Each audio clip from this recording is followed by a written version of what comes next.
रसोई में रखे फ्रिज में अचानक हुआ ब्लास्ट। तेज धमाके की आवाज से क्षेत्र में मची अफरा तफरी।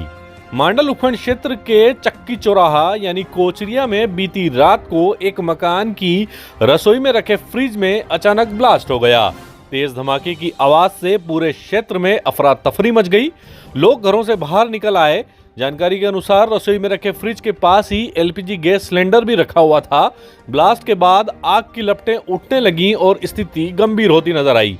इसी बीच पास ही स्थित मकान से सरपंच पुत्र कमलेश गुजर मौके पर पहुंचे और लोगों ने उन्हें सिलेंडर के पास होने की जानकारी दी तो कमलेश ने बिना किसी झिझक के आग की लपटों की परवाह किए बिना अंदर घुसकर गैस सिलेंडर को बाहर निकाला और बड़ा हादसा टल गया। प्रत्यक्षदर्शियों के अनुसार आग लगने का कारण रसोई में लगे आरओ सिस्टम में हुई स्पार्किंग बताया जा रहा है।